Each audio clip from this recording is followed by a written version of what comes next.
In this video, we're going to show you evidence that the Syrian government was framed in the chemical weapons attack of August 21st, 2013. We're going to explain why they were framed, and we're going to propose a course of action. The use of chemical weapons on civilians in the Syrian conflict was a crime against humanity. As such, it should be the subject of a real criminal investigation, and those responsible should be brought to justice. However, if the US and NATO have their way, that's not going to happen. In their book, a simple accusation is as good as a conviction, and therefore there's no point providing any real evidence. Let's just skip right to the missile strikes, shall we? This isn't really surprising to anyone who's been paying attention, though. The United States has had Syria and Iran in their crosshairs for a long time. The plans for these wars have been in the works for over a decade. About 10 days after 9/11, I went through the Pentagon and I saw Secretary Rumsfeld and Deputy Secretary Wolfowitz. I went downstairs just to say hello to some of the people on the Joint Staff who used to work for me, and one of the generals called me and he said, "Sir, you got to come in. You got to come in and talk to me a second." I said, "Well, you're too busy." He said, "No." He says, "We've made the decision. We're going to war with Iraq." This was on or about the 20th of September. I said, "We're going to war with Iraq. Why?" He said, "I don't know." He said, "I guess they don't know what else to do." So I said, "Well, did they find some information connecting Saddam to Al-Qaeda?" He said, No. He says, "There's nothing new that way. They've just made the decision to go to war with Iraq." He said, "I guess it's like we don't know what to do about terrorists, but we've got a good military and we can take down governments." And he said, "I guess if the only tool you have is a hammer, every problem has to look like a nail." So I came back to see him a few weeks later, and by that time we were bombing in Afghanistan. I said, "Are we still going to war with Iraq?" And he said, "Oh, it's worse than that." He said, he reached over on his desk, he picked up a piece of paper, and he said, I just got this down from upstairs," meaning the Secretary of Defense's office today, and he said, "This is a memo that describes how we're going to take out 7 countries in 5 years, starting with Iraq and then Syria, Lebanon, Libya, Somalia, Sudan, and finishing off Iran." There are 3 primary psychological techniques that the powers that be in any given era use to build up the public support needed to take a country to war. 1. Create the impression that the aggressor is actually acting in self-defense, or in defense of a helpless nation. This can be done by exaggerating the danger posed by an enemy, fabricating an attack and blaming it on the enemy, or intentionally provoking the enemy into a response. 2. Build up a crusade mythology, one that presents the aggressors as fighting for a higher ideal, or for the good of all humanity. In our current era, the meme of spreading democracy, fighting terrorism, or defending human rights are the most commonly used. 3. Dehumanize the enemy. War is mass murder. Therefore, presenting the enemy as evil, barbaric, or subhuman is essential unless you want your citizens and your soldiers questioning the morality of their actions. This pattern is often supported and augmented by a sense of cultural or racial superiority. The way Islamophobia is capitalized on to build moral support for this phony war on terror is a perfect example. The US government has a long, illustrious history of using these techniques, and they keep using them because they work. I frankly think that crisis initiation is really tough. And it's very hard for me to see how the United States president can get us to war with Iran. Which leads me to conclude that if, in fact, compromise is not coming, that the traditional way of America gets to war is what would be best for U.S. interests. Some people might think that Mr. Roosevelt wanted to get us into World War II, as David mentioned. You may recall we had to wait for Pearl Harbor. Some people might think Mr. Wilson wanted to get us into World War I. You may recall he had to wait for the Lusitania episode. Some people might think that Mr. Johnson wanted to send troops to Vietnam. You may recall he had to wait for the Gulf of Tonkin episode. We didn't go to war with Spain until the until the Maine exploded. And may I point out that Mr. Lincoln did not feel he could call out the Federal Army until Fort Sumter was attacked, which is why he ordered the commander at Fort Sumter to do exactly that thing which the South Carolinians had said would cause an attack. So if, in fact, the Iranians aren't going to compromise, it would be best if somebody else started the war. One can combine other means of pressure with sanctions. I mentioned that explosion on August 17th. We could step up the pressure. I mean, look, people, Iranian submarines periodically go down. Someday one of them might not come up. Who would know why? We can do a variety of things if we wish to increase the pressure. I'm not advocating that. But I'm just suggesting that this is not a either-or proposition of, it's just sanctions has to succeed or other things. We are in the game of using covert means against the Iranians. We could get nastier at that. The United States has been trying to get Iran under its thumb for a long time. In 1953, the CIA and the UK's MI6 organized a coup to topple the democratically elected Prime Minister of Iran, Mohammad Mossadegh. They then installed the Shah as their puppet. The Shah, who just also happened to be a brutal dictator, ruled until 1979, when he was overthrown during the Iranian Revolution. The US didn't like that, so they tried to take Iran down by arming and funding Saddam Hussein against the Iranians. This was during the Iranian-Iraq War, which is also sometimes referred to as the First Persian Gulf War, which lasted from 1980 to 1988. The US continued its support for Iraq even though they knew full well that he was using chemical weapons against the Iranians. This now declassified top-secret memo from November 4th, 1983, documents chemical weapons used by Iraq and discusses Iran's likely reactions. Here's a second memo written on February 24th, 1984 to the Director of Central Intelligence, predicting that Iraq will use nerve agents against Iran. Note that the source of these documents is Foreign Policy magazine, which is an extremely pro-establishment publication by any standards. In spite of this, friendly diplomatic relations between the US and Saddam continued. This video of Donald Rumsfeld, then Special Envoy of President Ronald Reagan, meeting with Saddam was taken on December 20th, 1983, which was after the first memo. This means that those running the US knew Saddam was killing people with poison gas, and they didn't care. Taking down Iran was more important to the US government than protecting human rights, and it still is. Saddam failed to defeat Iran, so the US switched tactics, and for a long time they tried to go after Iran directly by accusing them of building nuclear weapons in order to justify military strikes. However, this line of worn-out propaganda didn't gain any traction, largely because the US government had lost most of its credibility in their trumped-up claims about Iraq's weapons of mass destruction. You can only cry wolf so many times before people start rolling their eyes. Their agenda fell apart completely when elements within the CIA and Mossad came forward stating that there was no evidence that Iran even intended to build such a weapon. Not to be deterred by little details like the truth, these chicken-hawk neocons decided to go after Syria to get to Iran. They know that Syria and Iran have a mutual defense agreement, and if NATO forces enter Syria, Iran will be drawn into the fight. And then these little deranged psychopaths in suits will get their war. We still have to maintain appearances, though. We wouldn't want people to think that this is about controlling the world's oil supply and protecting the petrodollar, would we? No, put those crazy conspiracy theories out of your mind. We're here to spread democracy and freedom and to protect human rights with 50 caliber machine guns and drone strikes. If it were obvious that the US was attacking Syria, it would be very difficult to obtain international or domestic support. So rather than attacking Syria directly, the US and NATO have been running a proxy war by arming and funding the Syrian rebels. To obscure the source of this support, US allies in the region such as Qatar and Saudi Arabia have been used to purchase weapons, then route them to Syria via Turkey. This pattern of arming and funding dictators or extremist groups to get them to take down non-cooperative governments has been a key element in America's foreign policy ever since the creation of the CIA after World War II. We also have a history of kind of moving in and out of Pakistan. I mean, let's remember here, the people we are fighting today, we funded 20 years ago. Well, let's not just talk about this in a general sense.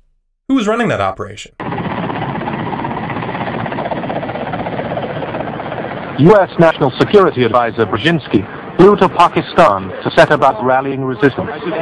He wanted to arm the Mujahideen without revealing America's role. On the Afghan border near the Khyber Pass, he urged the soldiers of God to redouble their efforts. We know of their deep belief in God, and we are confident that their struggle will succeed. That land over there is yours. You'll go back to it one day because your fight will prevail and you'll have your homes and your mosques back again because your cause is right and God is on your side. Just in case you're thinking that this is irrelevant to our current situation, we should point out that Zbigniew Brzezinski is an acknowledged friend and mentor to Barack Obama. He has proven to be an outstanding friend and somebody who I've learned an immense amount from. And for him to support me in this campaign and then be willing to come out here to Iowa is a testimony to his generosity. So if everybody could please give Dr. Brzezinski another round of applause. History proves that these dictators and extremists that the US government installs are disposable, and the very qualities that made them useful against enemies are later used to demonize them, thereby providing the justification for a full-on invasion. This should be taken as a warning to those rebel groups that the US is using to destabilize Syria right now. Now, who are these Syrian rebels? This Free Syrian Army that the US government so vocally supports? Well, while the West has tried to paint them as local freedom fighters, the reality is that the conflict has attracted foreign jihadists from multiple countries, many of whom openly declare their intent to replace Assad's secular government with Sharia law. Numerous mainstream reports are already surfacing of Sharia-motivated atrocities committed by the rebels. These reports are backed up by video footage that's far too graphic for me to show here. If you do a Google search, you can find videos of men being beheaded and women being shot. Yet the US government isn't deterred by these details. They still want these extremists to topple the Syrian government. Funny, isn't it, how they require FBI background checks to buy a deer rifle in the States? But if you're a foreign jihadist trying to overthrow a government that Washington isn't on good terms with, they'll send you rocket launchers and heavy artillery with no questions asked. And how do you reconcile the fact that the US is fighting religious extremists in Afghanistan, calling them terrorists, while supporting those same groups in Syria, calling them freedom fighters? It doesn't make sense at all if you take the US government's propaganda at face value. On March 19, 2013, sarin gas was used in Syria near Aleppo. Israel and the US promptly blamed the Syrian government for the attacks, even though many of those who were killed were Syrian government soldiers. Obama began talking about the event as a red line that had been crossed, and the warmongers began their saber-rattling in earnest. However, the UN insisted on investigating the issue themselves, and on May 6, 2013, UN investigator Carla Del Ponte went public stating that evidence from their investigation indicated that it was the Syrian rebels who had used the sarin gas, and that there was no indication that the Syrian government had launched any chemical attacks whatsoever. Russia's UN ambassador Vitaly Churkin agreed with Del Ponte after Russian experts visited the location where the projectile struck and took their own samples of the material from the site. Those samples were then analyzed at a Russian laboratory certified by the Organization for the Prohibition of Chemical Weapons. According to the lab results, they found that the presence of hexogen, utilized as an opening charge, and which is not used in standard chemical munitions, pointed to the attack being launched by the rebels. Rather than cover this development, the mainstream media did what they always do when they don't want the public to look at something. They simply changed the subject.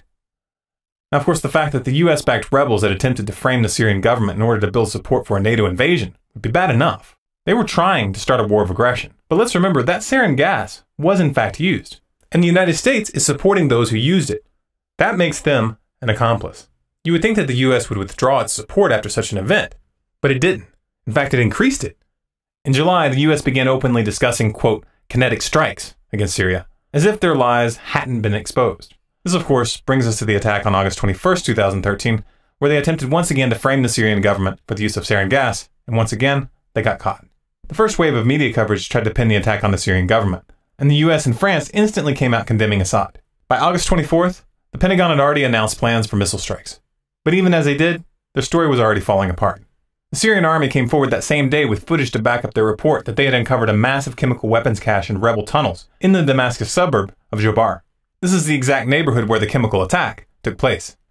Then witnesses came forward with this video footage showing the rebels preparing what appears to be crude chemical weapons rockets for an attack. If you look closely at these rockets, you'll see that the device shown is clearly improvised. This isn't a mass-produced military-grade munition like Assad would have. This is homemade. Reuters acknowledges in this article that photos of rockets matching the description in this clip are currently being examined by experts. These experts say that the rockets in the pictures that they have are, quote, relatively basic with crude stabilizing fins. They also say that they, quote, bear a striking resemblance to devices found elsewhere in Syria in the aftermath of much smaller suspected attacks, end quote. If that's the case, and if the UN and Russia have evidence that the rebels were the ones who were behind the first chemical weapons attacks back in March, then what does that tell us? Let's put this case together as a district attorney might when deciding who to prosecute for a crime. Let's establish motive, means, opportunity, and evidence. These are the elements you need to reach a guilty verdict in a court. Who had motive? Not the Syrian government. The Syrian military has been making strong gains this past few months. They didn't need to use chemical weapons. Furthermore, they knew full well that the US and NATO were looking for any excuse to invade, so the last thing that they would want to do is give them that excuse.